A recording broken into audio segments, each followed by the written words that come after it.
¿Están al tanto qué tema hoy vamos a ver?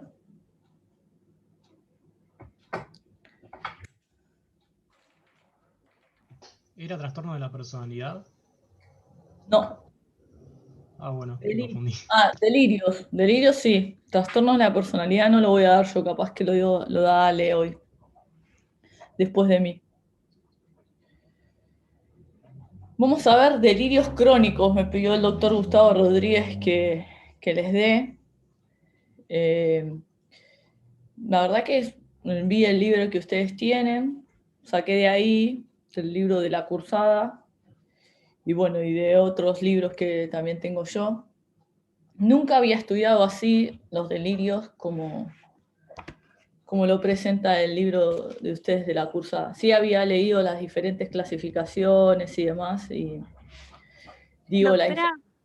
Sí, perdón, es sí, que nosotros, para avisarle nada más, nosotros no ¿vale? tenemos el libro de la cursada, porque bueno, no está en PDF y no lo pudimos conseguir en físico, digamos. Ah, Pero para que tengan una idea, que no lo tenemos, lamentablemente.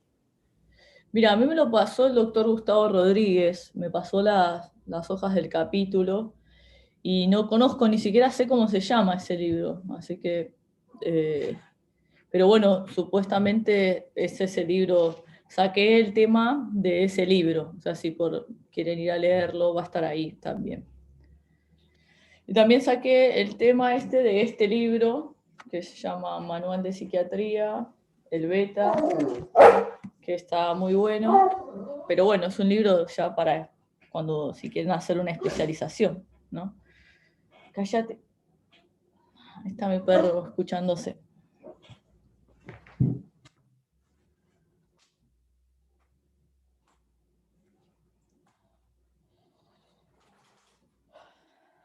Bueno,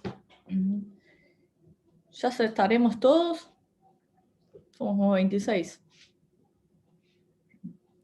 Creo que estamos todos. Bueno, voy a compartir la pantalla. A ver si me sale ahora. ¿Ven el PowerPoint? Sí, se ve. Perfecto. Bueno, delirios crónicos. Si hay crónicos, seguramente hay delirios agudos y crónicos, ¿no? Pero bueno, en esta clasificación o en esta clase solo me dijeron que hable de los delirios crónicos. ¿Qué piensan ustedes que es un delirio?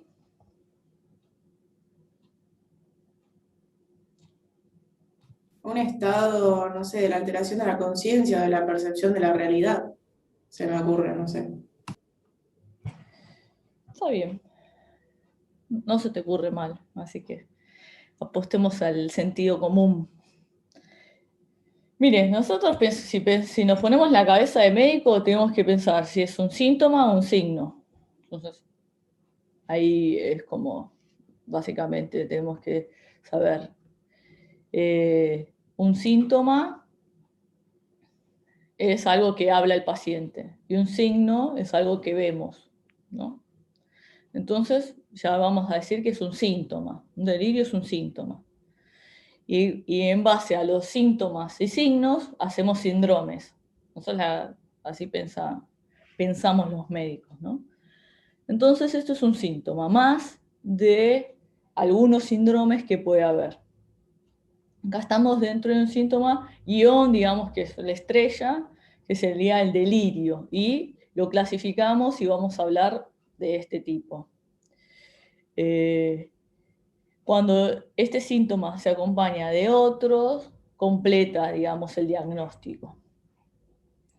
El beta, este libro que yo les mostré acá, que tengo este manual, define al delirio como la perturbación del contenido del pensamiento, producto de un juicio desviado y tendencioso que elabora una trama más o menos compleja y más o menos verosímil o absurda, pero siempre patológicamente errónea y de cuya realidad el enfermo tiene completa certeza y se mantiene irreductible a sus convicciones.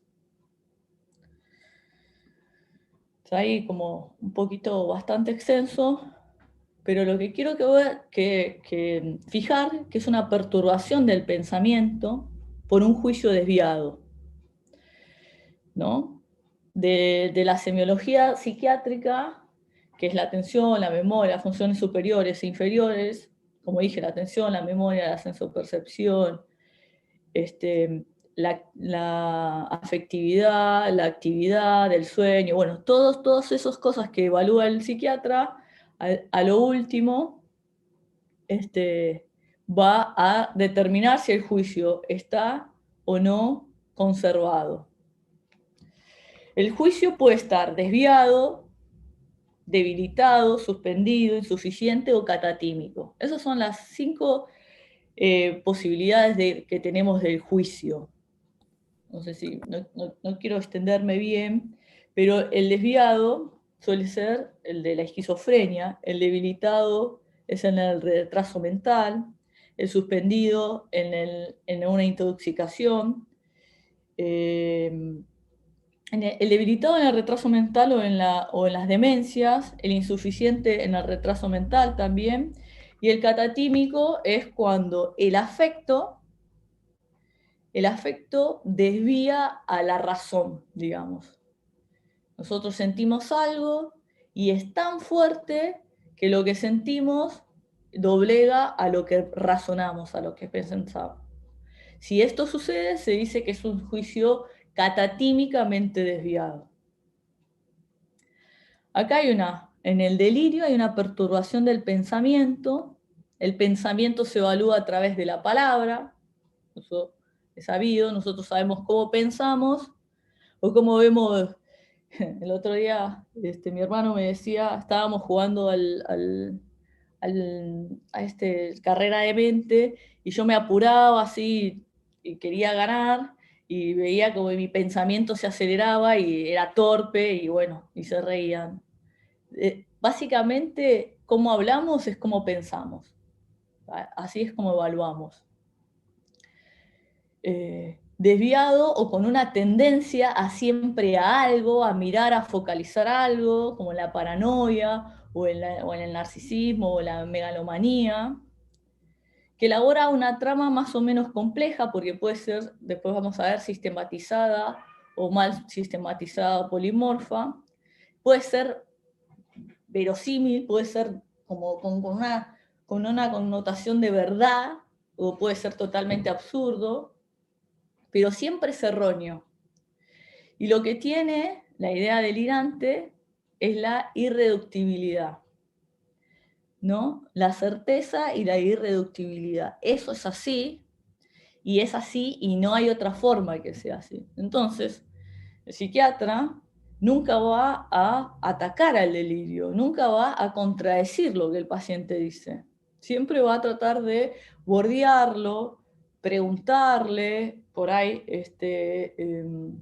entenderlo, pero nunca contradecirlo. Es una maniobra que tiene que hacer y que uno cuando se vuelve más con experiencia puede maniobrar mejor. Al principio, por ahí ve que vos estás dudando, que no le crees mucho y se pone así bien desconfiado, irritable, te trata mal, etc. Entonces, tiene certeza e irreductibilidad. Esas son 2 características. La certeza es cuando yo te pregunto, yo le pregunto a alguno de los compañeros, yo me llamo Jimena, y ¿cómo te llamas? Jimena. Y si me dice, no, vos no te llamas Jimena, ¿cómo? Eso es así, no se duda, yo me llamo Jimena. Bueno, en el delirio o lo que dice el paciente es así, no se duda, tenés certeza de eso. Entonces no podés encarar y decir alguna cosa que no sea en relación a esto. Vos sabiendo que tiene eso, no podés ir a decir otra cosa o a contradecir o a empezar a plantear dudas. Sí podés someterte al delirio, que es la posición de tratamiento, y poder trabajar acotándolo, que no lo haga sufrir tanto, desactivándolo un poco. Después, bueno, con algunas maniobras o con algunos ejemplos se los voy a explicar. La idea delirante, que puede ser una, y el delirio, que es la construcción de un sistema, está sujeto o supeditado a un estado patológico de la personalidad que condiciona a perder el nexo normal de sus relaciones equilibradas con el mundo exterior y con la sociedad. Esto quiere decir que para toda enfermedad hay que tener como una base. Nosotros no nos podemos enfermar de cualquier cosa. Sí, voy a dejar así porque me voy a ir por otro lado y por ahí los voy a confundir. Para hacer una idea delirante, para hacer un delirio hay que tener una base estructural y por lo general hay un predisponente, no sé si está bien dicha la palabra, hay algo que está supeditado, que está sujeto, que es a una personalidad patológica. ¿Ya? La personalidad es media desconfiada, tiene desconfianza o tiene cierta exaltación de su yo, de su narcisismo, ahí con la megalomanía, o es un poco con unos celos bastante preocupantes, no del posesivo, sino de que ve rastros de engaño por cualquier lado, ¿no? Y bueno, y eso hace que cuando el individuo no es capaz de integrarse a la estructura social, crea su propia estructura delirante. Bueno, nosotros sabemos que la psicosis, porque este es un síntoma de la psicosis, el delirio, junto con las alucinaciones, tienen este lazo con lo social cortado, ¿no? Es como si la persona está muy aislada, muy reticente, no tiene lazo social o no hace una construcción en lo social, hay una dificultad ahí y ya puede haber o no, ¿no? Un predisponente a la construcción de algún síntoma psicótico. Quiero aclarar algo. Las alucinaciones y los delirios puede ser un síntoma que lo puede presentar cualquier persona. ¿Qué quiero decir? Tanto los neuróticos como los psicóticos pueden en algún momento de su vida, bajo alguna determinada estresor o circunstancia o bajo un tóxico, uno puede presentar alucinaciones o alguna cuestión delirante. Pero eso no quiere decir que vaya a construir un delirio crónico, vaya a tener una patología delirante, ¿sí? Cualquiera de nosotros puede hacer un síntoma psicótico, bajo intoxicación, bajo estrés, bajo algunas circunstancias que conmocionan la estructura psíquica, pero eso no quiere decir que nosotros podamos ser o construir o tener la posibilidad de ser enfermos delirantes, digamos, tener un trastorno delirante crónico. Eso es otra cosa. Síntomas se revierten pasado el estresor, pasado el tóxico, y la estructura sigue siendo fuerte y sin producir esos síntomas. Una cosa es la enfermedad y otra cosa es el síntoma. El síntoma lo puede padecer cualquiera bajo determinados contextos, la enfermedad no. ¿Sí? Ahí hice esa diferencia que hoy pensé y no se las dije, bueno, no los quería confundir. Bueno, acá me estoy metiendo en la definición de delirios y en cómo se los puede clasificar. Por su evolución, como dije, pueden ser agudos o crónicos. Por su estructura, pueden ser sistematizados o polimorfos. Sistematizados quiere decir que forma un sistema organizado, cuasi verosímil, ¿no? Meticulosamente detallado, con pruebas, ¿no? Se dice que comienza en un núcleo delirante, ideo afectivo, o sea, la ideación y el afecto van de la mano, donde va construyendo ese sistema y lo organiza y lo arma perfectamente. Eso quiere decir sistematizado. Mal sistematizado quiere decir que todavía no llegó a armarlo. Todo esto lleva años. No llegó a armarlo perfectamente. Tiene algo de armazón, tiene algo de organización, pero puede tener también otros núcleos, varios núcleos delirantes. Por ejemplo, el bien sistematizado suele ser el paranoide. ¿Sí? El paranoide teje una estructura ideoafectiva que lo persigue, que él tiene cierta, o megalómano paranoide, tiene ciertos dones, ciertas virtudes, ciertas escuchas a Dios o, o cierta cuestión que él es Dios, y bueno, arma todo, que si nosotros no le tocamos esa parte, ese núcleo ideoafectivo, el tipo puede trabajar, puede formar una familia, salvo cuando le tocas esa parte, está bien loca, por así decirlo, ¿no? Bien delirante, pero puede articular con lo social, ¿m? Y lo va construyendo y lo va tejiendo y lo va armando.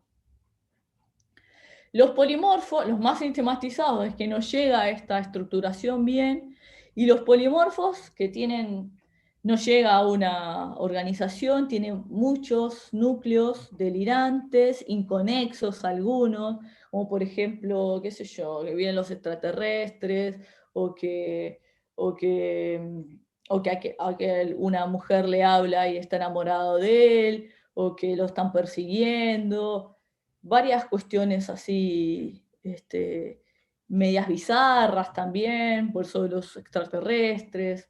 Polimorfo como que no tiene forma, ¿no? O es amorfo o muchas formas así. Una pregunta, Dale, Agustina. no sé si me escucha bien. Sí, sí. Cuando hablas de núcleos, es como que te referís a la realidad que ellos crean que se relaciona entre todo, como que como que quieren una realidad aparte que se relaciona entre todo, y cuando tienen muchos núcleos es como varias realidades. No entiendo bien la No, definición de núcleo. está bien. En realidad, digamos, si tenés el juicio conservado, lo que observás y lo que ves, lo vas a racionalizar, lo vas a pensar y lo vas a pensar con otro, ¿viste? En tu familia o en la facultad, y vas a ver que hay un criterio que todos mantienen de, o más o menos homogéneo, de lo que observan y lo que pasa, ¿no? Cuando el juicio está desviado, la realidad que el paciente ve, por ejemplo, que los autos rojos, todos los autos rojos lo persiguen, eso es una realidad de él. Y él lo toma como que todos los autos rojos lo persiguen. No hay dos realidades, está la realidad que compartimos y la fracturada por la enfermedad. ¿Sí? La fracturada por la enfermedad no es que él tiene varias realidades, él interpreta los signos o las cosas que pasan en la vida, ¿no? Con un afecto y una idea particular, personal, ¿sí? Si el delirio es de tipo paranoide, va a interpretar todos los autos rojos o todos los que se le acercan de determinada manera o lo miran de determinada manera porque son signos. La clínica es del signo, no de la palabra, digamos. Y le va a hacer signo eso y va a construir y a permitir armarle ese delirio. La realidad con la que compartimos ya está fracturada. Él, como decía anteriormente, cuando el individuo no es capaz de integrarse a la estructura social, crea su propia estructura delirante. ¿Sí? No, que ya está fracturada, entonces va a crear sus ideas delirantes en la medida que pueda y le permita su fracturación psíquica. ¿Sí? Y cuando digo núcleo, hablo de una idea ideoafectiva, que nace con una tendencia, con un vigor que va construyéndose en un delirio. ¿Sí?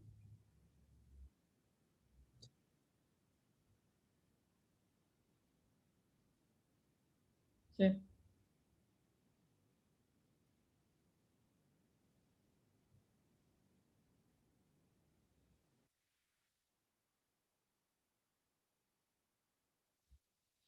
viste que to- no, toda enfermedad tiene una, no se sabe muy bien, como en todo lo que es enfermedades psiquiátricas, no se sabe muy bien el origen, ¿no? Eh, pero sabemos que debe haber, sabemos que para que haya un delirio y alucinación tiene que estar la dopamina en alto, ¿sí? Por eso damos antipsicóticos que son inhibidores de la dopamina, ¿sí?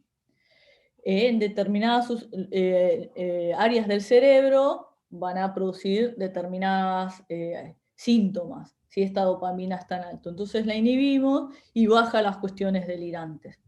Ahora, la causa, si vos me estás preguntando la causa, es Palmiakin, no sé, qué nombre raro tenés, che.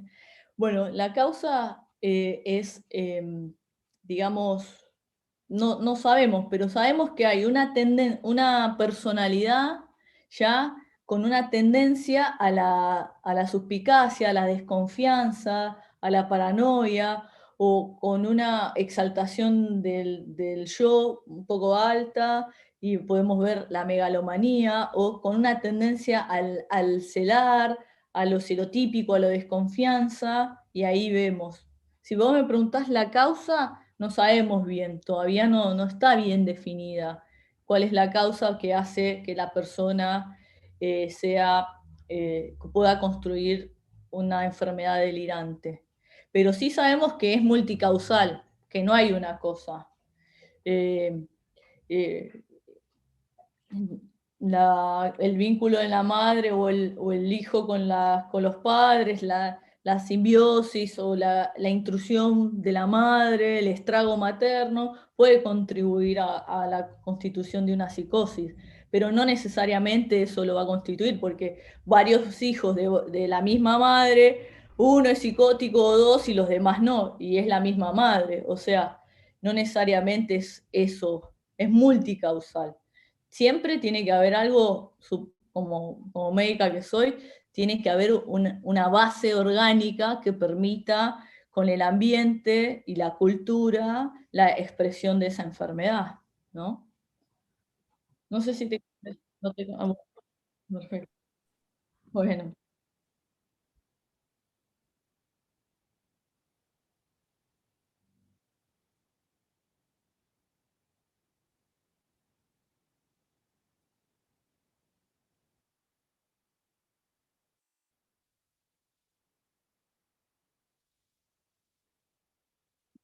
Que acá me dio delirios crónicos. La esquizofrenia, para hacer diagnóstico, tenés que tener dos síntomas: alucinaciones y delirios. ¿Tá?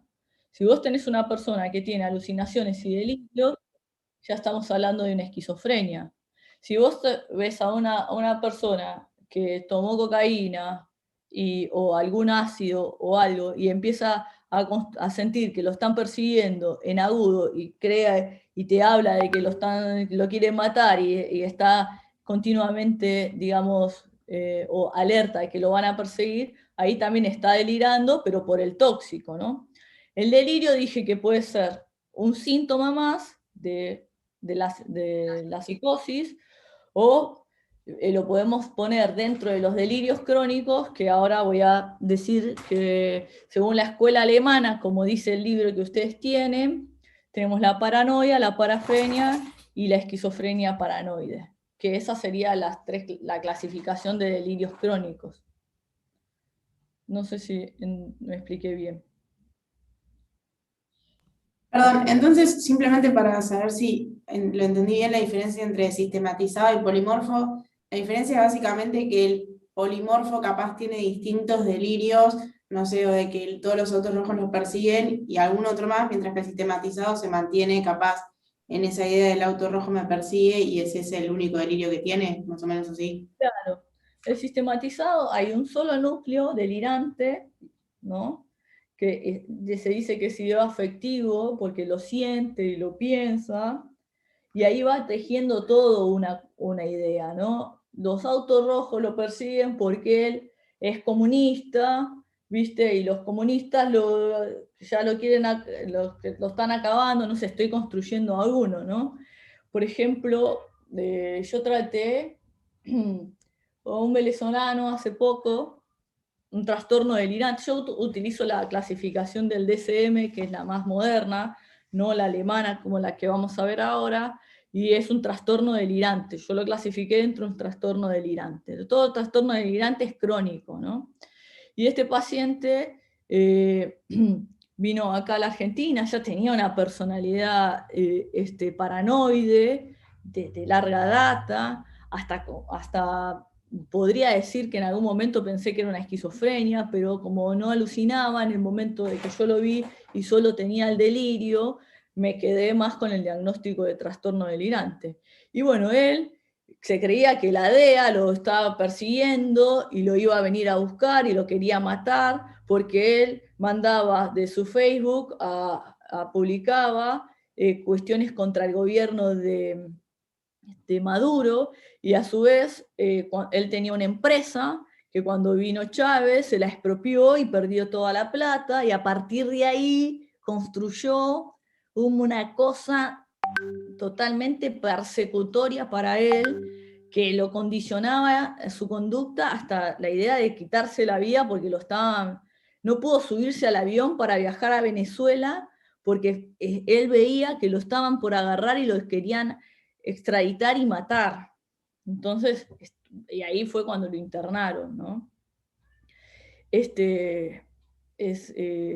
Pero después vi en el tiempo que él ha tenido ideas delirantes de que ha tenido relaciones con un extraterrestre, ¿viste? Algo medio bizarro, después salió, o sea, ya no tenía solo este núcleo delirante con el Chávez y con Maduro y con que lo van a atrapar. Aparte después él tenía una joya que la quiso vender y se pensó que era la trata, y miró una cuestión de pornografía, pues se había separado de la mujer, miró una página de mujeres y pensó que él lo iban a poner como pedófilo y ya lo había construido re bien, te digo, ¿no? Eso es lo que yo escuchaba y estaba ahí atenta.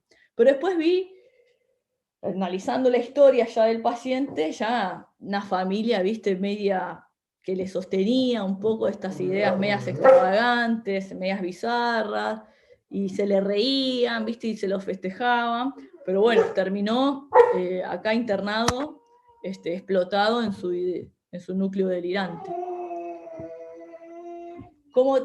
Viste que los libros te lo escriben como algo más puro, pero a veces no es tan clarito, viste, uno tiene que empezar a trabajarlo para darse cuenta si es algo, en cuál de los tres que le voy a presentar ahora lo metemos, ¿sí? ¿Te hago una pregunta? Sí. La diferencia entre estos discursos polimorfos o sistemáticos, independientemente de que tarden un cierto tiempo en desarrollarlos, ¿hay en la diferencia, hay algún sustrato biológico, hay algo que marque la diferencia en por qué ciertas personas hacen discursos polimorfos y otros sistematizados? Mira, basta, tío, ese es mi perro, vení. Mira, se dice que cuando la persona tiene mayor recurso intelectual y mayor inteligencia, va a construir un delirio más verosímil y más sistematizado. Pero si la persona tiene escasos recursos intelectuales o de un contexto más humilde, quizás sean más inverosímiles y más fantásticos, fabulantásticos, ¿viste? Con extraterrestres o con cosas del contexto, ¿viste? El contexto, mira, yo roté en Italia, fui a 4 meses a trabajar a Italia, en mi rotación de 4º año, allá en la salud mental en Trieste, y los delirios son los delirios en todo el mundo, ¿no? La presentación es la misma, nada más que acá por ahí son más del estilo de Macri, de Cristina, o de Jesús, ¿no? Y allá son más de Franco, de Hitler, ¿viste? Y un tipo se me paró, estaba re delirante, se desnudó, hizo la venia de Hitler, hablaba de Franco, ¿viste? Es el contexto, te va a dar también el recurso intelectual para construir el delirio, ¿sí? No sé Claro. si me... Sí, lo sí, logré. sí, entiendo. Gracias. No, de nada. A veces Una pienso... última, perdón. Dale.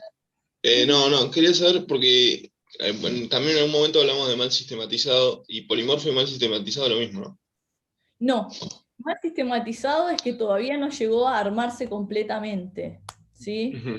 Como que está todavía tejiéndose, digamos, ¿sí? Y polimorfo no hay una sistematización ya, hay varios núcleos delirantes, inconexos, ¿viste? Medio amorfo. Perfecto. Eso sería. Mira, acá tengo lo que es. Mire, acá dice, si se los leo si quieren, ¿no? Dice, bien sistematizado es intensa sistematización, mecanismo, bueno, porque todavía no llegué, el mecanismo que se utiliza es el interpretativo. Hay un razonamiento vigoroso, inductivo, deductivo y tendencioso. Y hay un escaso desmedro de la personalidad. Ese es en el bien sistematizado. En el más sistematizado, de sistematización pobre, poco vigorosa, al comienzo el mecanismo es interpretativo e imaginativo, luego se agregan otros como alucinatorios. Contenido al comienzo persecutorio, con ideas megalómanas, tiene cabida, bueno, y ahí te dice las clasificaciones, porque lo clasifica, nosotros utilizamos la clasificación francesa o la alemana o la yankee, que es el DSM, ¿no? Y el polimorfo también se divide, porque acá lo vamos a decir, el polimorfo tiene varios tipos de idea, dominando las megalómanas, también ideas persecutorias, místicas o eróticas, ¿no? Por eso te dije, o esa flaca está enamorada de él, o él tiene ciertos dones, o tiene esta expansividad. Ese es la clínica, qué tipo, qué tinte tiene el delirio, ¿no? En eso. Varios tipos de idea, ¿está? En eso, no hay una sistematización, no hay una organización. Bueno, Por su mecanismo puede ser interpretativo, alucinatorio, ilusorio, imaginativo, intuitivo, subjetivo y onírico. El interpretativo es el más común, digamos, o el que más... esto... Doctora, Sí. recién pusieron en el chat una compañera que no le anda el micrófono, que le quedó simplemente para reforzar, que pregunta si entonces en la enfermedad esquizofrénica el delirio sería siempre de tipo polimorfo. No siempre, porque depende del deterioro de la persona en eso. Pero según, ¿por qué digo eso? Porque según lo que esta clasificación parecería que sí, todavía no llegué a decirla, pero en lo que yo veo y en las clasificaciones nuevas, eh, eh, hay personas que tienen alucinaciones y delirios, se le da la medicación y la verdad que la vida que pueden llevar es muy buena, digamos. Pueden formar familia, tener trabajo, no tienen un deterioro, etc. Y hay otros que van a ir a la demencia precoz, como la de Breuer, ¿no? Digamos, hay otros que es polimorfo, inconexo, con nada de restauración a la vida social, que no pueden hacer lazo, obviamente no pueden trabajar, etcétera, etcétera. ¿Sí? Depende la clínica particular del paciente, pero la esquizofrenia no siempre es polimorfo, ¿sí? Como para que quede claro. ¿Está bien? ¿Algo más? No sé, no puedo ver el chat. A ver acá.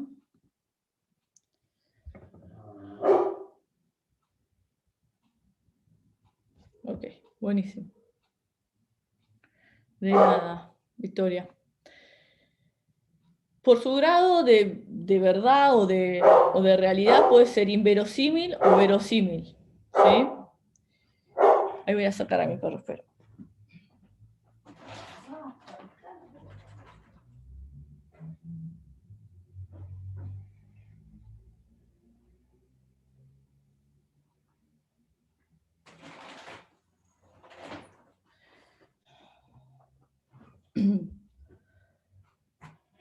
Y por su grado de deterioro de la personalidad puede haber escaso defecto, un grave defecto o desintegración total de la personalidad. Por la edad de comienzo puede ser en la edad adulta o en la edad juvenil. Sería el corte antes de los 25 y después de los 25. Eso sería como cuando uno piensa en delirio, es agudo crónico, está sistematizado o no, qué mecanismo utilizó. Hablaba que el interpretativo es esto de que algo pasa de la realidad, donde hay una idea que condiciona el juicio y lo hace tendencioso a algo. Y bueno, por ejemplo, todos los autos son rojos, ¿no? Entonces, él ve los autos rojos, interpreta que esos autos rojos lo van a perseguir.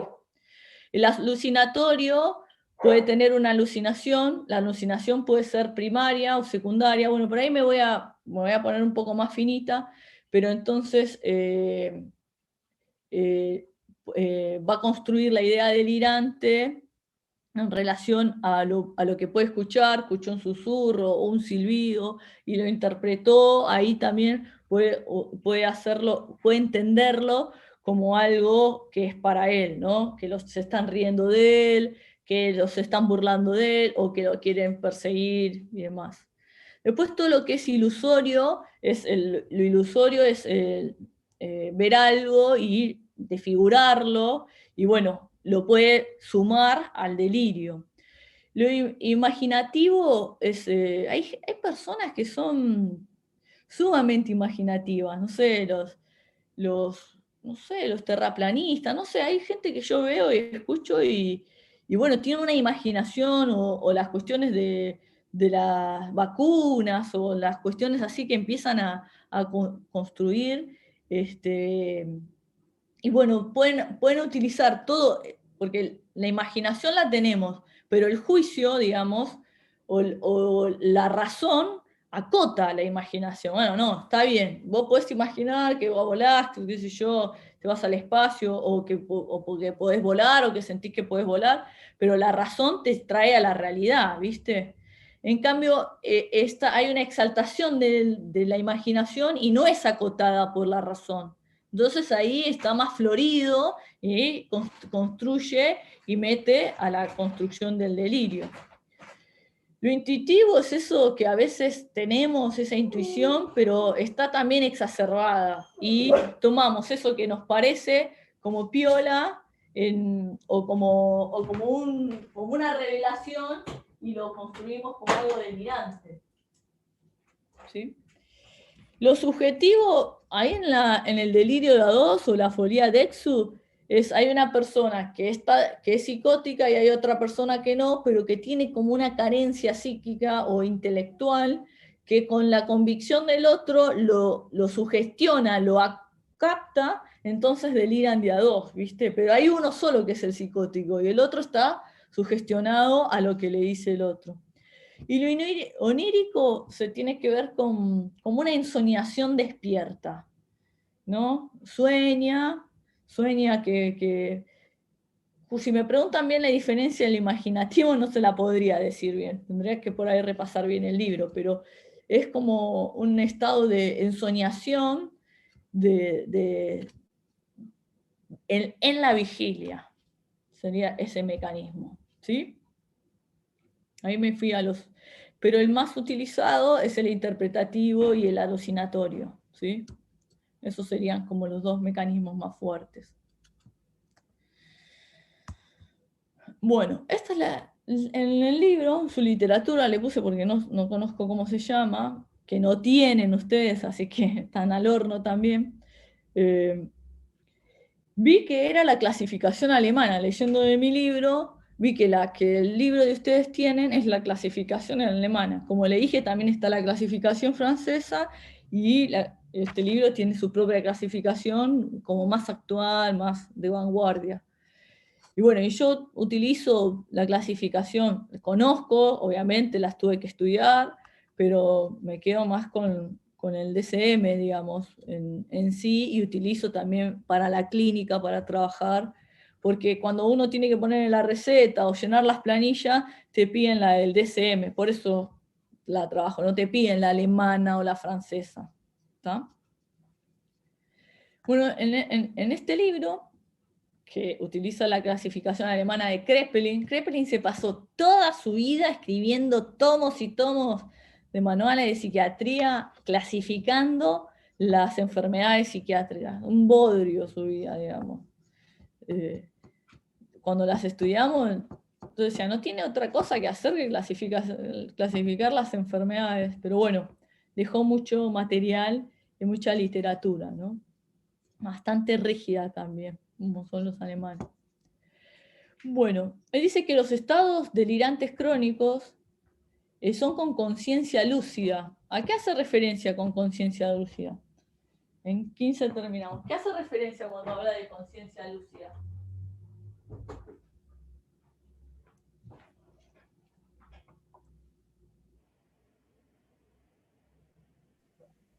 Y también está orientado en tiempo y espacio. O sea, que esté lúcido significa que tiene las 3 esferas normales, digamos. Más bien, Agustina. Y va bien la otra chica que no sé quién habló. Claro, la lucidez en psiquiatría está conservada la memoria, la atención y la sensopercepción, digamos. Y ahí se habla que está lúcido, ¿no? Lúcido o no lúcido. Entonces, están conservadas las funciones superiores. Prolongan en un tiempo, el delirio tiene que ser mayor a 6 meses, ¿no? Para que sea clasificado como crónico. Tiene que tener conciencia lúcida.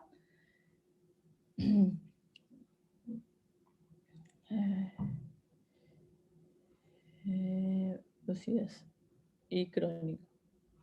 Ahí no sé si dije...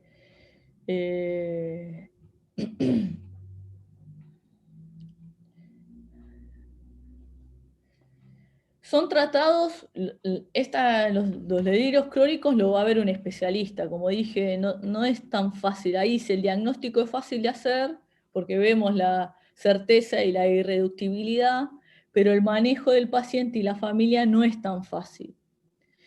Cuando yo trabajo con trastornos delirantes, que he tenido varios en el hospital, la verdad que es un laburo terrible, porque vos tenés que estar bajo el delirio del paciente, sometido a eso, tratando de que la transferencia no se empaste, el paciente no desconfíe de vos y te meta en el delirio.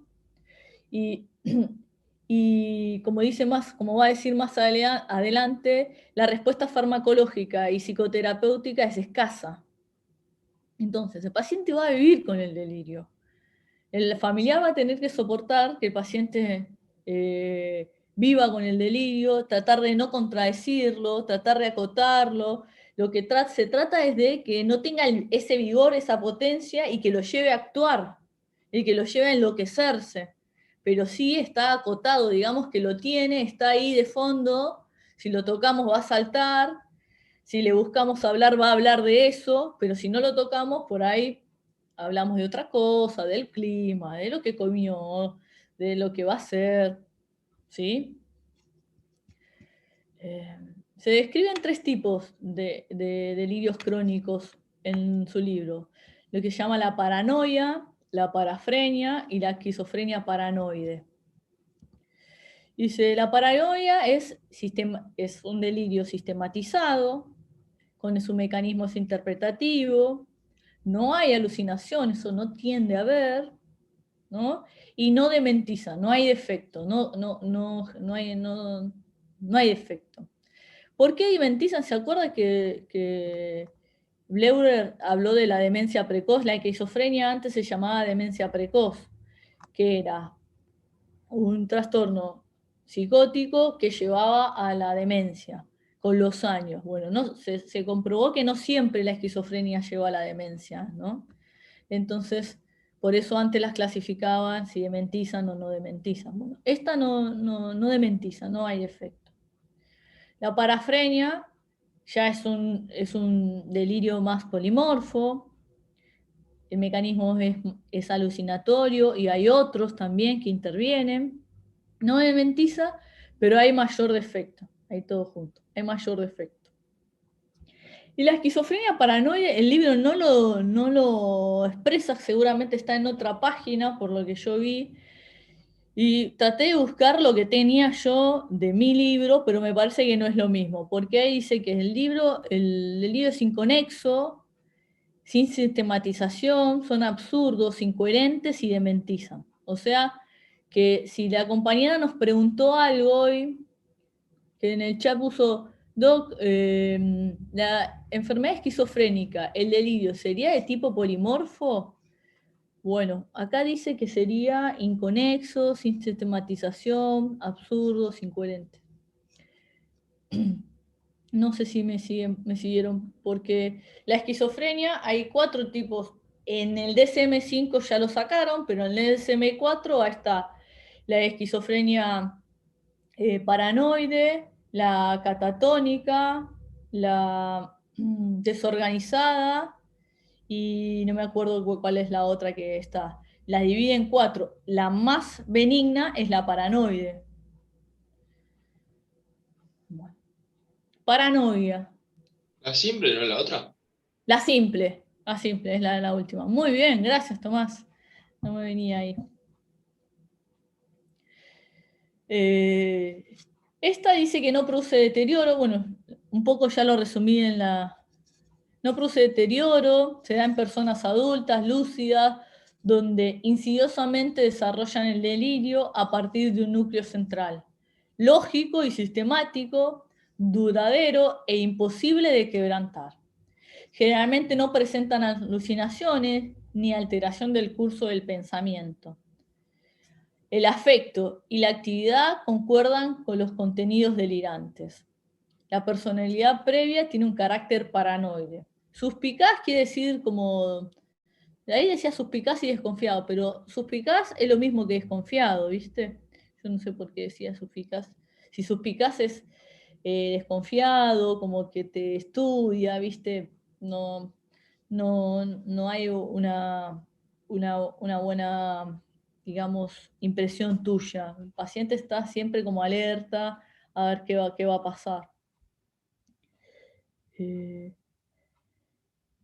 Nosotros tenemos que pensar que las ideas, el afecto está acá, y la conducta están unidas, ¿eh? Como médicos lo digo. Toda idea moviliza la conducta, todo afecto, toda idea, y que tiene vigor afectivo, va a movilizar la conducta. Nosotros actuamos porque pensamos algo y sentimos algo. Y ahí nos vamos metiendo. Entonces, no podemos decir, bueno, el paciente es delirante, tiene ideas. No, tiene una idea, por eso es ideo-afectiva, y tiene un afecto bastante potente que lo va a llevar a actuar. ¿Sí? El tratamiento dice que es psicoterapia y farmacológico con escaso éxito. Estoy totalmente de acuerdo. Solamente en el trastorno delirante, la medicación hace que pierda el vigor, la fuerza que tiene la idea, pero la idea va a seguir estando, ¿eh? ¿Sí? El paciente creía que Chávez y Maduro lo estaban persiguiendo. Ahora, no llegaba con ese afecto a quererse quitar la vida y estar totalmente angustiado, pero todavía él pensaba lo mismo. Como otra paciente que piensa que su madre no es su madre, y bueno, y toda una idea delirante de filiación de quién es su familia, y lloraba, ¿sabes? Me partía el alma cada vez que, al principio cuando se descompensó y estaba internada, y después, bueno, fuimos acotando un poco esa angustia, pero todavía cada vez que tocábamos ese temita, ella sabía que su madre no era su madre, y no había otra, ¿sí? Generalmente no van a hacer tratamiento, ni ahí. Se descompensan o tienen alguna, o son mandados en el trabajo porque hay conflictivas y los mandan, como vi uno también, que pasa con vos, a ver si no haces terapia, perdés el trabajo y vienen. Porque ellos no lo necesitan, básicamente. El tratamiento apunta a que haya una mejor convivencia o una mejor integración del lazo social. Pero bueno, un poco difícil si la persona es paranoide, ¿no? Por lo menos con los familiares, ¿no? Que no esté agresivo, que no esté exaltado el ánimo y Y cuando descompensan, el riesgo puede ser que se quieran matar o querer matar a otro porque si no lo va a matar. Eso es lo que pasa en una descompensación, no lo que he visto en la guardia varias veces, que el paciente ha matado a otro en esa cuestión de descompensación, porque si no era él o era yo, digamos, me iba a matar, ha matado al padre, cuestiones así, y está bien, estaba totalmente delirante, y hacía tiempo que estaba delirante, y actuó en consecuencia. Por eso, si bien mató a una persona, el juicio estaba desviado totalmente. ¿Mm? Entonces, el único criterio internacional en psiquiatría es el riesgo para sí o para tercero, y lo que tenemos que cuidar es que pues, el paciente no se mate o vaya a matar a otro. En la parafrenia puede o no llegar a un deterioro de la personalidad, como lo decía más adelante. Acá es más bizarro el paciente.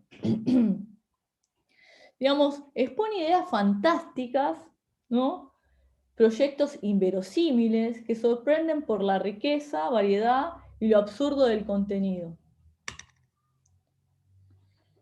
Hay múltiples temáticas, se entremezclan y confunden diversos núcleos delirantes, puede ser mal sistematizado o polimorfo. Mecanismos que predominan es el imaginativo, el fabulatorio, coexisten. Yo no sé qué quiso decir las pseudoalucinaciones. Eso lo puse porque el libro lo decía, pero yo no sé. Falsas alucinaciones o alucinaciones auditivas y verbales.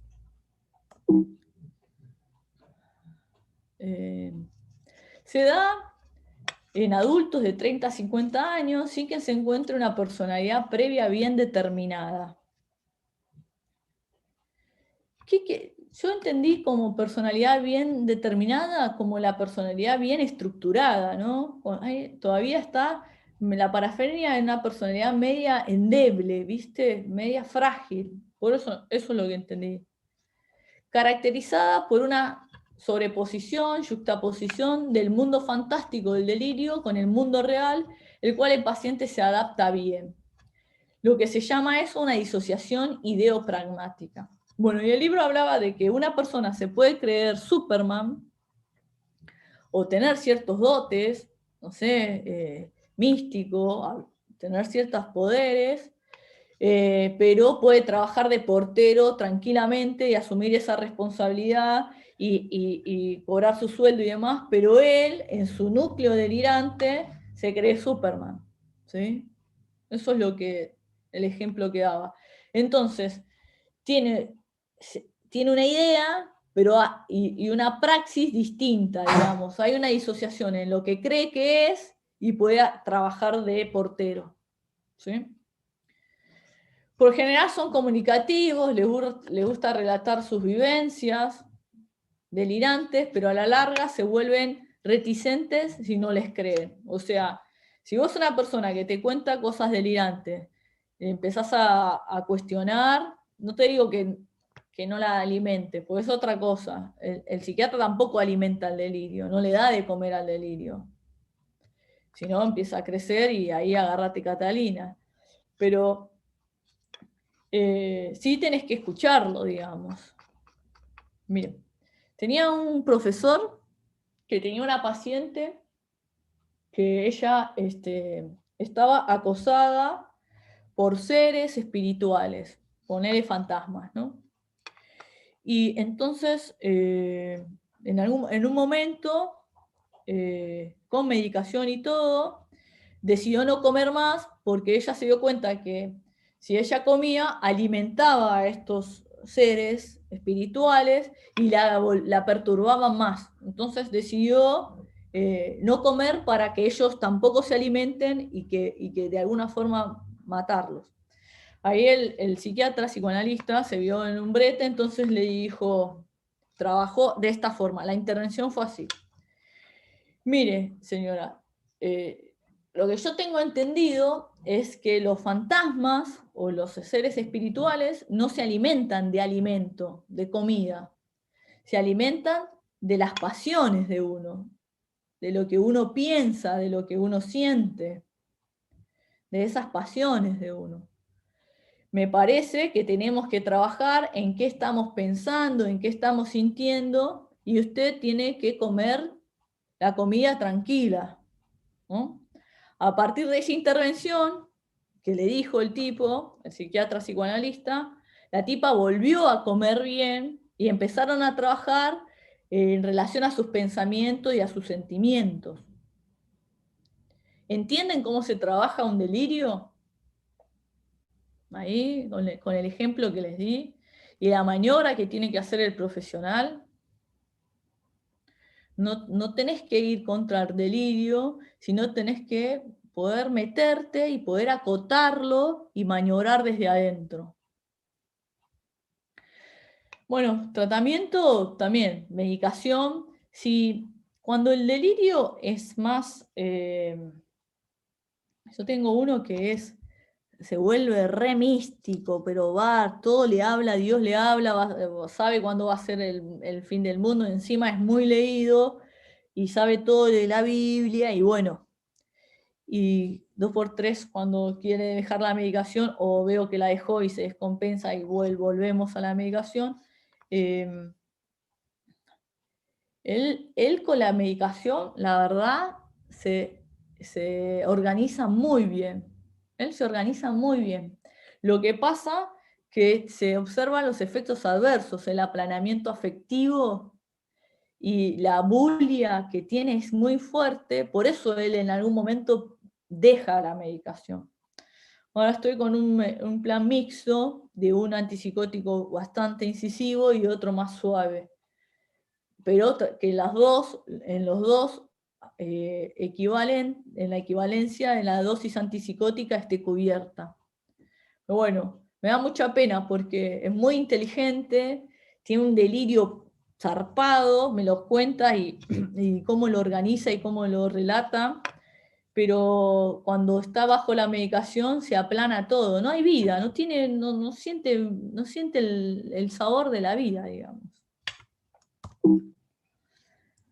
Ya terminamos, ¿sí? Y la esquizofrenia paranoide, ya termino con esta. Miren, yo la saqué de lo que yo tengo de esquizofrenia paranoide, pero por lo que dice más adelante en el libro, en esta parte, son inconexos, sin sistematización, absurdos, incoherentes, de mentiza. Bueno, en la esquizofrenia, no necesariamente la paranoide, pero en algunos casos de paranoide sí, porque seguramente en las 4 que nombré, la paranoia es la más benigna.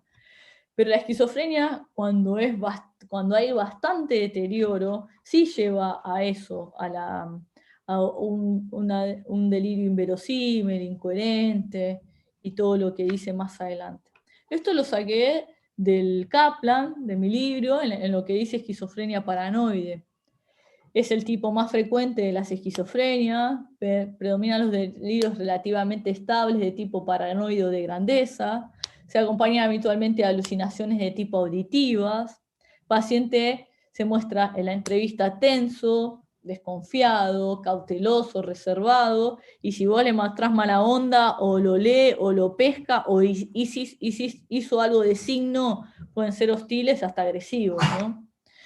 No hay perturbaciones del afecto, ni de la volición, ni del lenguaje, como tampoco síntomas catatónicos, o bien esta sintomatología es poco notorio.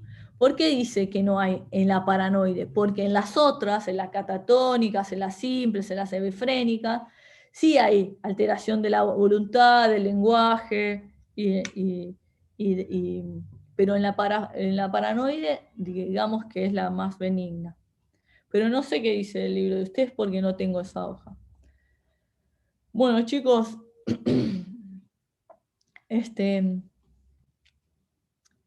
ya debe estar Ale esperándolos, la otra psiquiatra. Creo que tienen ahora otra clase. No sé si tienen alguna duda o ya la pudieron hacer en la clase, pero le voy a dar este apuntecito a Estela por si lo quieren, ¿sí? Y no sé, ¿algo Buenísimo. más? Sí, eso le íbamos a pedir si nos podía después capaz pasar esto que está bueno, al no tener material de lectura. Y muchas gracias, la verdad, muy clara la clase.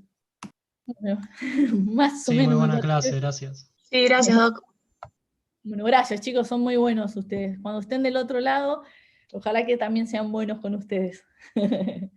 Bueno, que estén bien y bueno, que tengan buena cursada y que se puedan recibir pronto, ¿sí? Les mando un abrazo. Gracias, Gracias. igualmente. Gracias. Chao, nos vemos.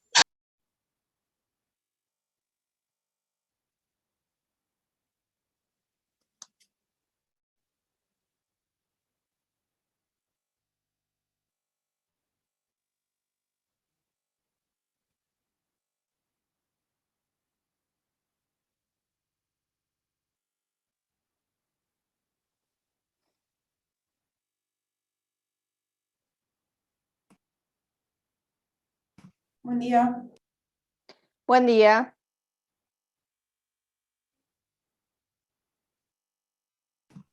Doctora, le hago la aclaración por las dudas. Sí, Nosotros a las 12 tenemos diagnóstico por imágenes y son bastante exigentes, por decirlo de una manera, a tal punto que capaz nos tienen ahí a las 12 en punto para tomarnos lista. ok. Así que sé que esta clase es más larga, pero Sí, bueno, por capaz. eso, o sea, no va a haber un tiempo en el cual se pueda por ahí tomar nota, pero como en general ustedes la graban, ¿no? Bueno, tendrán que anotar luego, ¿ok? Está bien, si nos permite grabarla, sería ideal. Sí, no hay problema.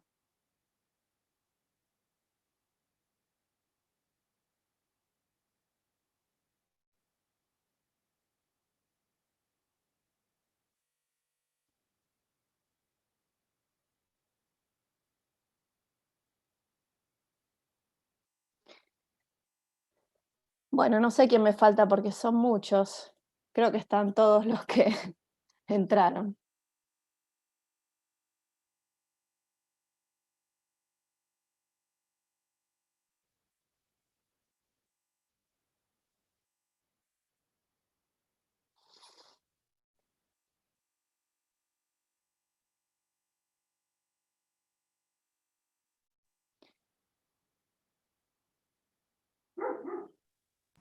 Doctora, lo último que le pido capaz, va a grabar la alumna Martina Francione, me parece que le tiene que dar el permiso para grabar.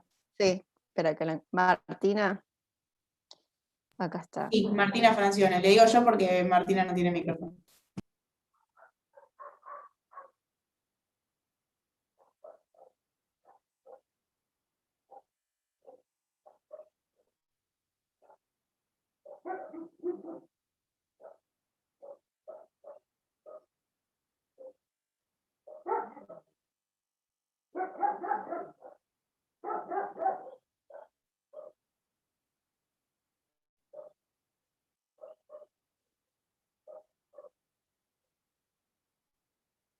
Y no me acuerdo qué tenía que hacer ahí. Para habilitar a grabar. Sí, sí. Pararse, digamos, en participantes sobre Martina Francione, le va a aparecer Sí. como un cartelito celeste que dice más, y ahí tiene que estar Sí. la función de habilitar para grabar. No sé si lo tiene en inglés o...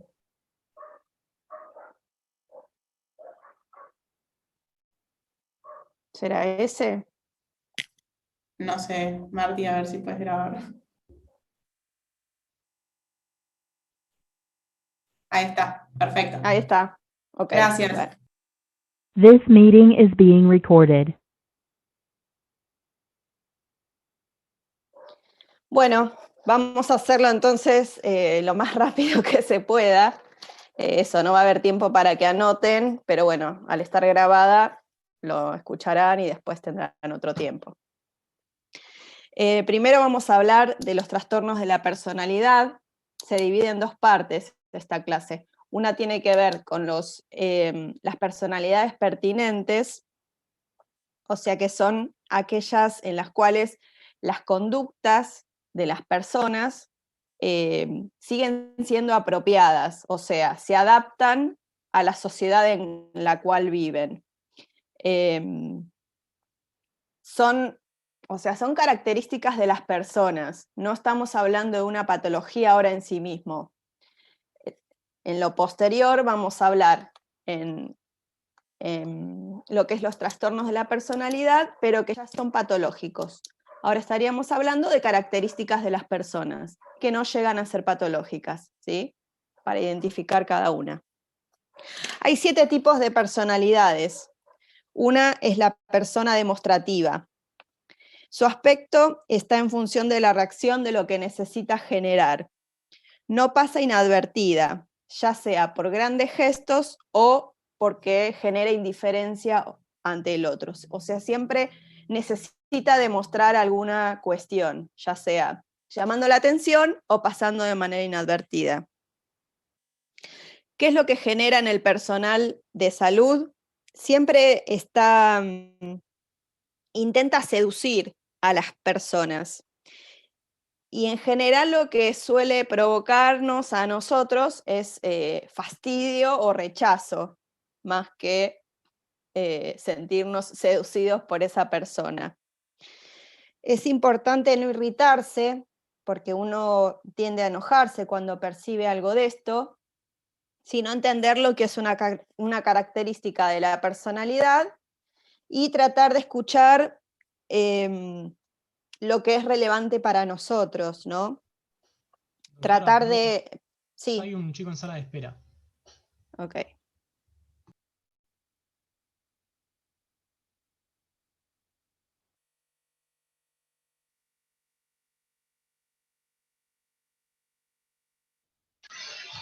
Creo que ya están.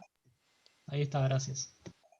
Bueno, siempre uno en general se irrita con este tipo de personas porque lo único que intentan es llamar la atención y no nos dan la información que nosotros queremos, que es saber por qué consulta, qué es lo que le pasa, si está enfermo, ¿no?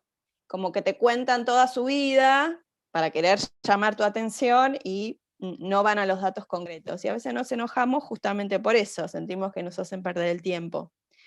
Hay que tratar de tranquilizarse, hay que tratar de buscar los datos objetivos para poder entender qué es lo que le está pasando a esa persona. Y hay que tener mucho cuidado y ser bastante hábil en eso porque son personas que si no reciben por ahí la atención que están buscando, se puede generar un mal vínculo entre el médico y este tipo de paciente.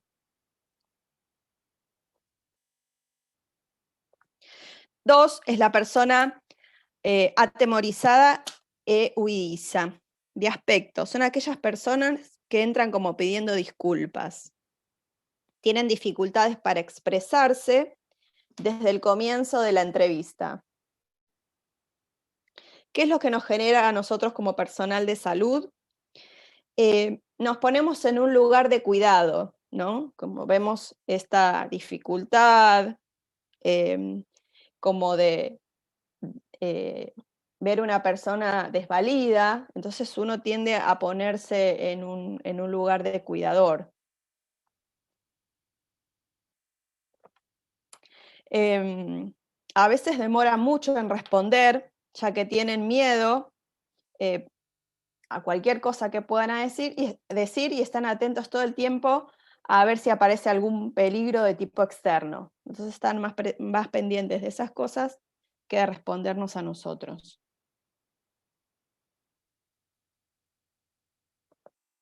es muy... hay que tener cuidado con estos pacientes porque cualquier cosa que uno puede plantear como una hipótesis diagnóstica y demás, lo pueden llegar a tomar como algo concreto. Bueno, vamos a hacerle tal estudio para descartar tal cosa, y el paciente en este tipo de personalidad ya puede pensar que padece de esa enfermedad o está frente a una situación mucho más grave de la que es. Entonces, a veces hay que controlar un poco la información que uno da con este tipo de personas. 3. Persona observadora no participante. Es de un aspecto lánguido, silencioso, entra casi de manera inadvertida. Está pendiente siempre de su estímulo interno, a diferencia del anterior que estaba pendiente del estímulo externo. Este está pendiente del estímulo interno. Lo que provoca en nosotros, como personal de salud, es mucha curiosidad. Son personas muy sensibles que se defienden mediante la indiferencia o se muestran de esa forma, siempre para mantener una distancia de tipo emocional. Y nosotros cuando percibimos esto, lo que tratamos es de acercarnos, de forzar un contacto emocional con la persona, con el paciente. Y es algo que no debemos hacer, ¿sí? No debemos forzar ese contacto. Sino el paciente estaría más a la defensiva aún y se dificultaría aún más el vínculo. Entonces uno tiene que tener en general un lenguaje bastante directo con este tipo de personas para que no se sientan amenazados. 4. Persona suspicaz y desconfiada. El aspecto. Son personas poco espontáneas. Son rígidos, difícilmente aceptan las sugerencias que uno propone. Son aquellas personas que te van a cuestionar absolutamente todo, ¿no? Entonces, hay que tener, como personal de salud, hay que tener muchísimo cuidado con este tipo de personas, porque las cosas que uno dice, después las empiezan a manipular, ¿no? En la forma en la cual les conviene a ellos, ¿no? Entonces, no toman concretamente lo que uno le está transmitiendo, sino que son personas que tienden a interpretar, a hacer una interpretación de lo que nosotros le decimos.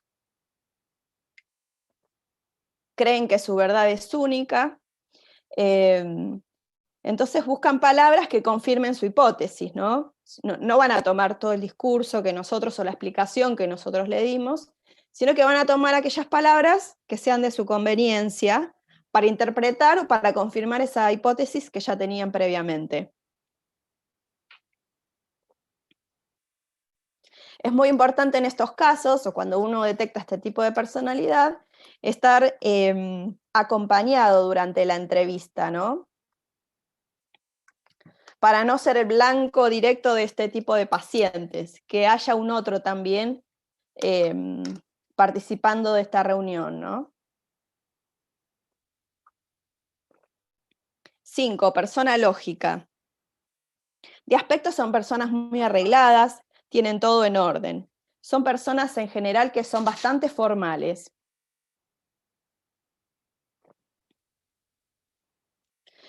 ¿Qué es lo que nos provoca a nosotros en general? Nos genera mucha incomodidad, mucho aburrimiento, irritación, ya que el discurso de lo que nos cuentan está todo lleno de detalles, ¿no?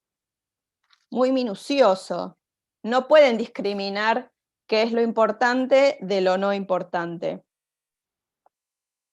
Entonces solemos no prestarle atención a la mayoría de las cosas que nos dicen, porque nos cuentan absolutamente todo con mucho detalle, y por ahí nos perdemos lo que realmente era importante, ¿no?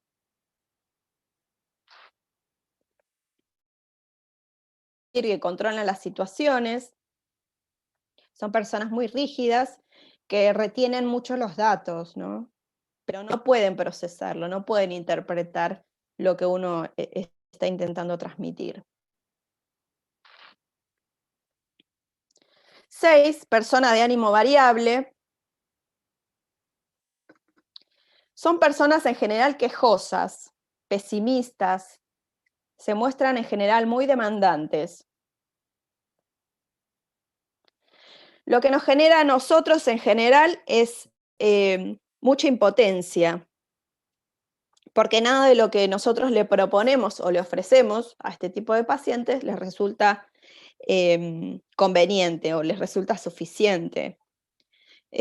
Nos genera mucho agotamiento por la demanda que nos genera este tipo de persona.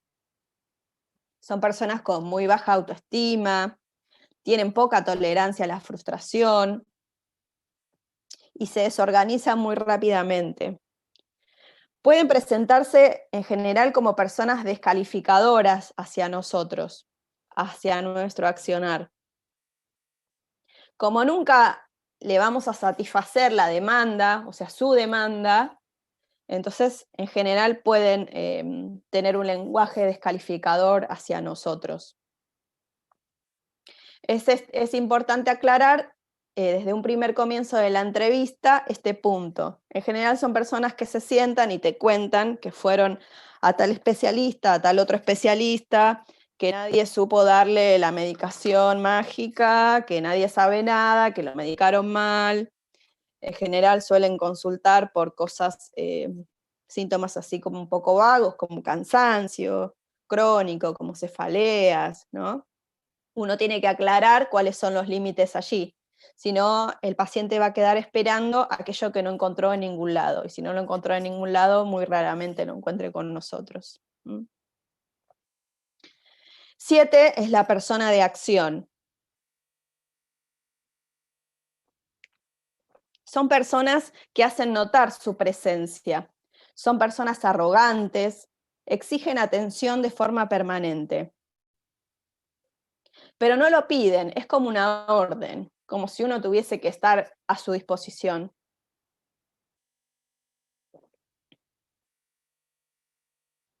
Es importante cuando uno se encuentra con este tipo de personalidad, plantear cuál es el rol que está cumpliendo en ese vínculo cada uno, ¿no?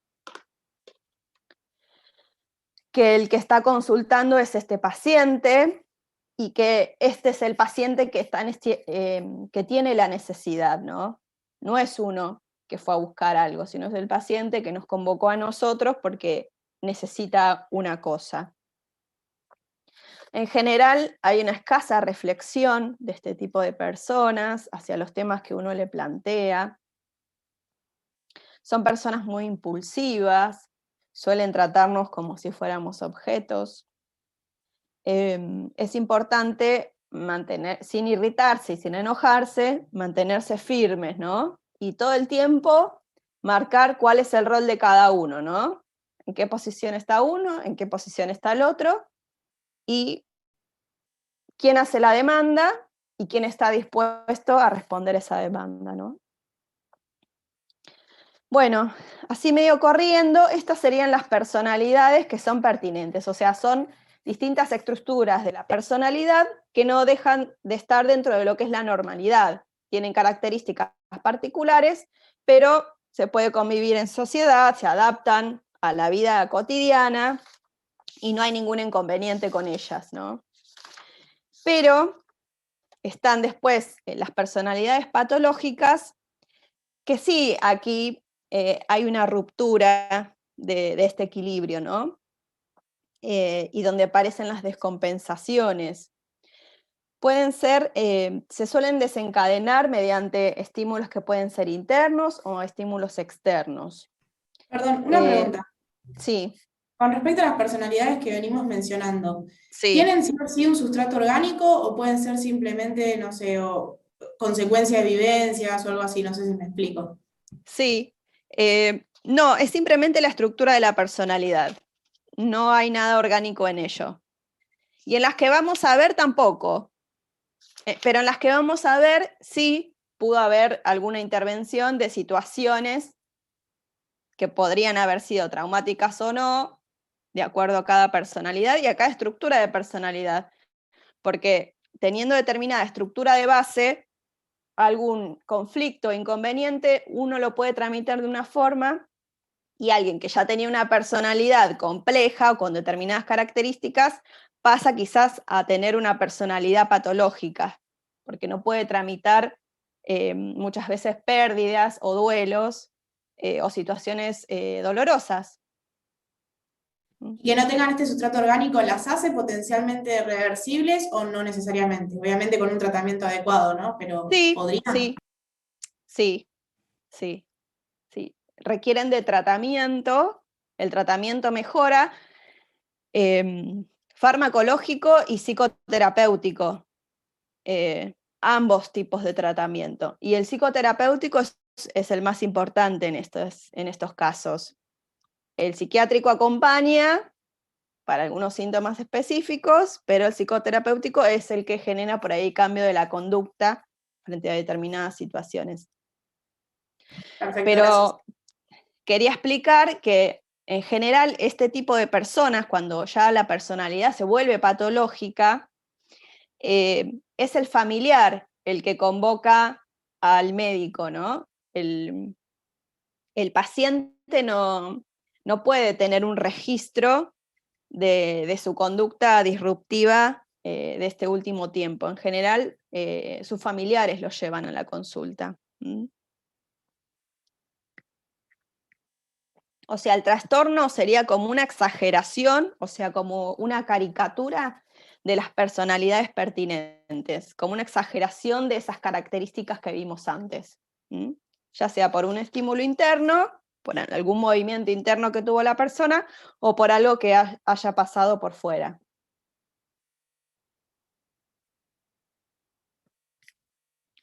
Bueno, trastorno paranoide. Les recuerdo que estos trastornos son trastornos de la personalidad, ¿sí? No es el trastorno paranoide en sí mismo, trastorno paranoide de la personalidad.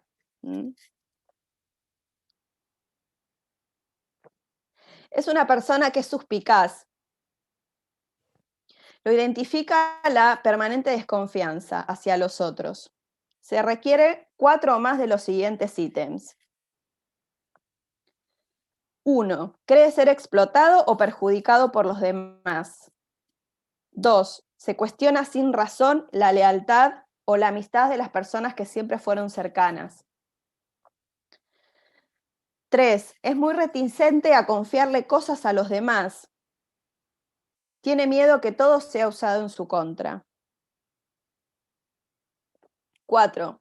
Lee significados amenazantes en las cosas que en realidad están bien intencionadas. 5. Mantiene rencores, no perdona injurias ni malas miradas. 6. Percibe ataques en su reputación y reacciona con mucho enojo. 7. Siempre tiene sospechas de algo en relación a su pareja o a su cónyuge.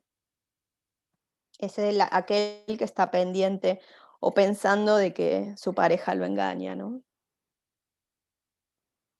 No hay una construcción delirante, no hay alucinaciones, pero está este pensamiento, ¿no? Trastorno esquizoide de la personalidad. Podría corresponderse a la persona observadora no participante, que hablamos anteriormente, de forma exagerada. La característica principal es la indiferencia a la interacción social, a las relaciones sociales. Y tiene que cumplir con 4 más de los siguientes ítems. 1. No desea ni disfruta de las relaciones íntimas, ni de formar parte de una familia. 2. Escoge siempre actividades solitarias. 3. No aparenta sentir emociones fuertes, ni de ira ni de alegría. 4.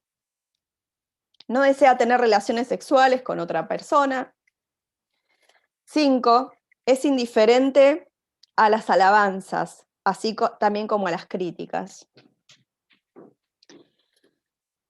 No tienen amigos, 6 no tienen amigos íntimos, y 7, su afectividad es muy limitada. Es una persona fría, distante, a veces insensible hacia lo que sienten los otros.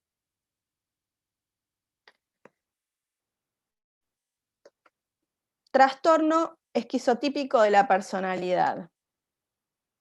También puede corresponder a la persona observadora no participante y tiene una dificultad de las relaciones ya interpersonales. Tiene que cumplir con 5 o más de los siguientes ítems. 1. Ideas de referencia, que no son delirantes, siempre aclaro, ni hay ni delirio ni alucinaciones. 2. Tiene creencias extrañas o pensamiento mágico, como supersticiones, como creer en la clarividencia o creer en la telepatía. 3. Tiene una percepción poco habitual. Tiene experiencias como de ilusiones corporales, ¿no? Como que me rozó, como que me tocó, una cosa de ese estilo. 4. Tiene pensamientos o utiliza palabras extrañas, como habla mucho con metáforas, como un discurso muy sobreelaborado. 5. Tiene ciertas suspicacias, ideación de algo paranoide, ¿no? Algo que lo persigue, pero sin poder armar un delirio allí. 6. Tiene un afecto inapropiado o muy limitado. 7. Tiene una conducta o una apariencia excéntrica o peculiar, ¿no? Es como el raro. 8. Carencia de amigos, el raro y solitario. 9. Ansiedad social excesiva y no disminuye con la familiaridad en el vínculo. O sea, cuando uno está ante una situación social nueva, tiende a tener cierta ansiedad en cuanto al vínculo nuevo, ¿no? Estas personas, y a medida que va pasando el tiempo, uno se familiariza y ya se siente cómodo. En este tipo de personalidades, así pasa el tiempo, siempre va a seguir habiendo una incomodidad. Bueno, trastorno antisocial de la personalidad. Corresponde a la personalidad de acción que vimos anteriormente. También se lo llama psicopatía. Implica siempre violar los derechos de los otros. Y es una característica que puede aparecer a partir de los 15 años de edad. Y tiene que cumplir 3 o más de los siguientes ítems. 1. No acepta normas ni imposiciones de la ley. Son personas que suelen arrestarlo fácilmente. 2. Es una persona que tiende a ser deshonesta. Siempre todo lo que hace es para su beneficio personal. 3. Es una persona muy impulsiva. 4. Es irritable, agresivo. Se involucra en peleas, pero a nivel físico. 5. Tiene una actitud temeraria.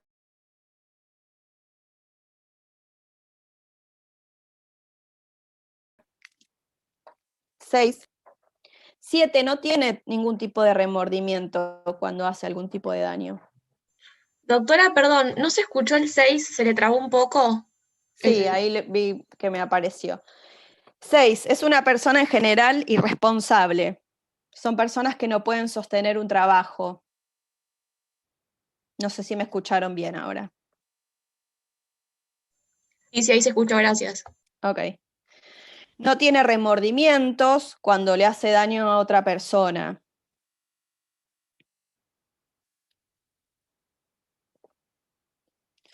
Bueno, ese es el trastorno antisocial. Es en general que se transforma en algún es la personalidad de muchas personas delincuentes, ¿no?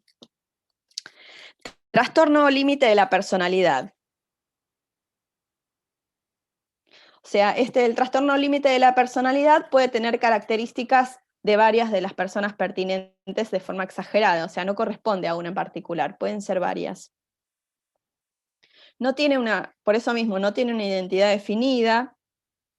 Uno siempre tiene una sensación de no poder con esto, ¿no?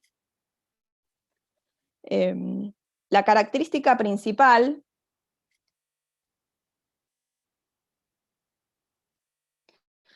de estas personas es que es la inestabilidad, ¿no? La inestabilidad entre los vínculos de trabajo, entre sus afectos, entre las personas con las cuales convive. Y requiere de 3 o más de los siguientes ítems. 1. Realiza muchos esfuerzos para evitar los abandonos. 2. Tiene relaciones interpersonales poco estables, en general y muy cargadas de intensidad. Pasan de idealizar una persona a devaluarla inmediatamente. 3. Tienen problemas para definir la identidad. 4. Son muy impulsivas en por lo menos 2 áreas, en la utilización del dinero o en la sexualidad, o en el manejo de vehículos también. También atracones, como podría ser con la comida. 5.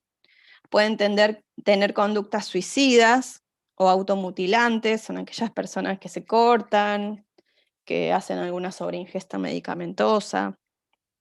6.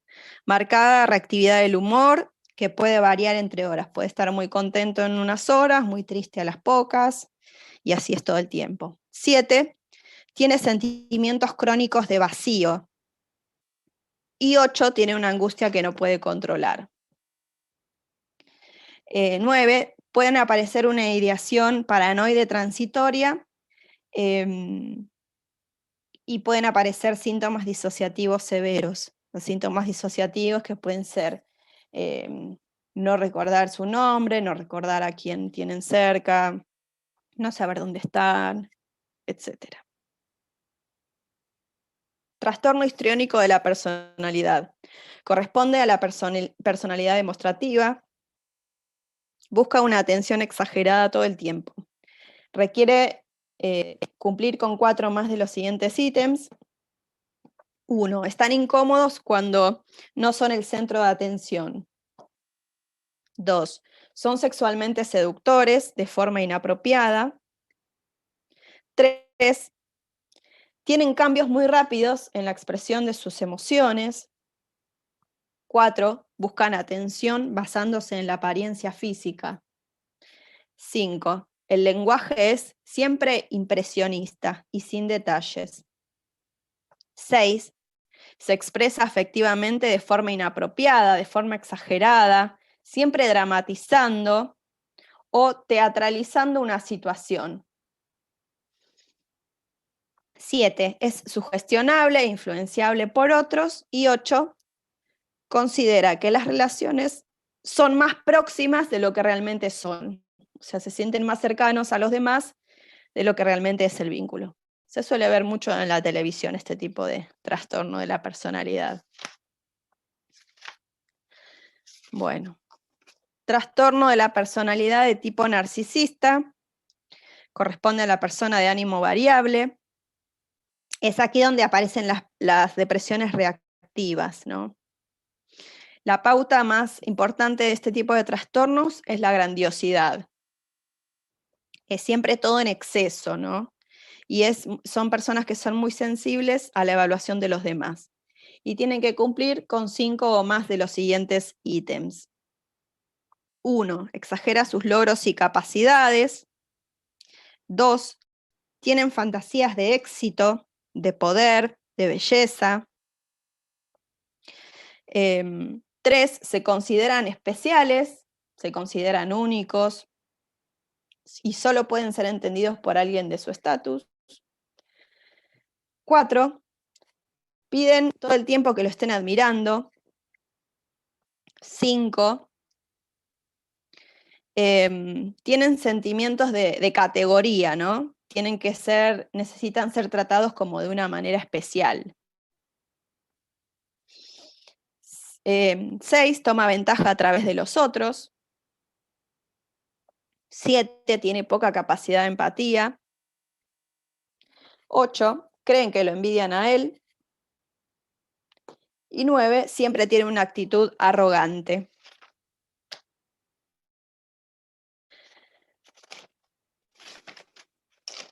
Trastorno por evitación.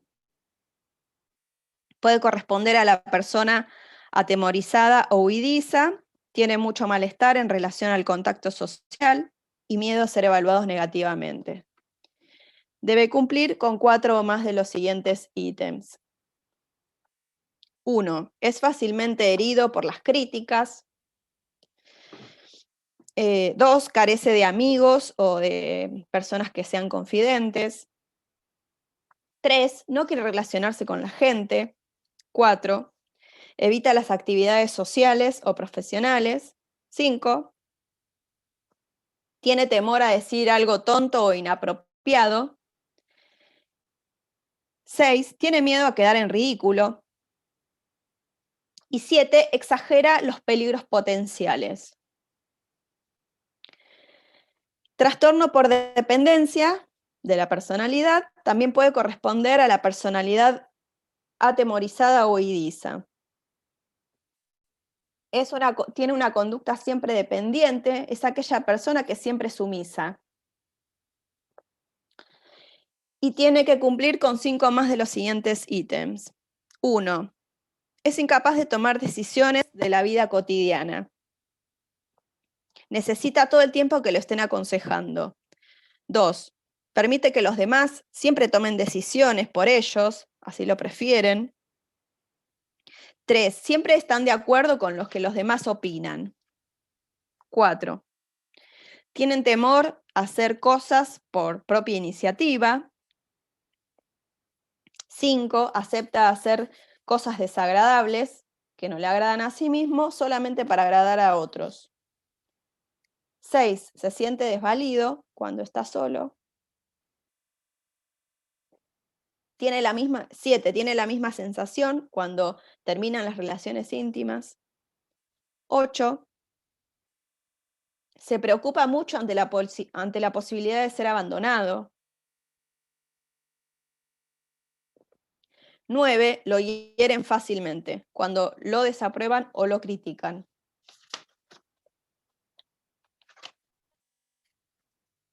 Trastorno de la personalidad obsesivo-compulsivo, que corresponde a la persona lógica. La característica principal es el perfeccionismo y la inflexibilidad. Requiere de tener 5 o más de los siguientes ítems. 1. Su perfeccionismo limita la ejecución de las tareas, o sea, es imposible cumplir con todo por detalles de cada una de las cosas que tiene que realizar. 2. Se preocupa todo el tiempo por los detalles, tiene horarios, tiene normas, tiene listas de todo lo que debe hacer.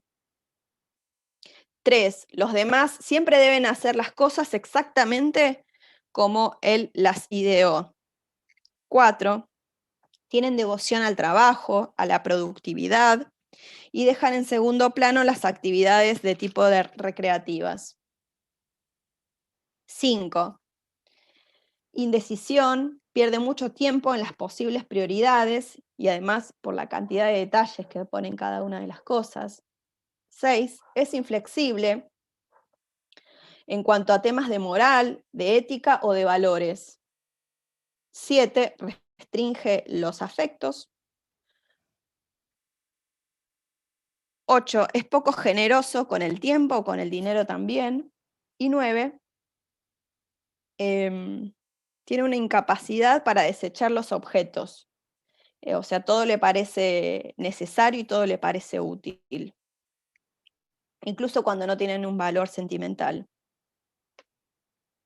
Bueno, allí terminamos con las personalidades patológicas, un poco a las corridas y sin poder dar mucha explicación, pero bueno, era el tiempo que teníamos. Muchas gracias. doctora. Gracias, doctora. Bueno, si lo vuelven a escuchar y surge alguna duda, alguna pregunta, se contactan con la coordinadora de este grupo y las pueden realizar luego, ¿sí? Gracias. Gracias. Gracias. Bueno, Gracias, doctora. que tengan buen día. Chao. Hasta luego. The recording has stopped.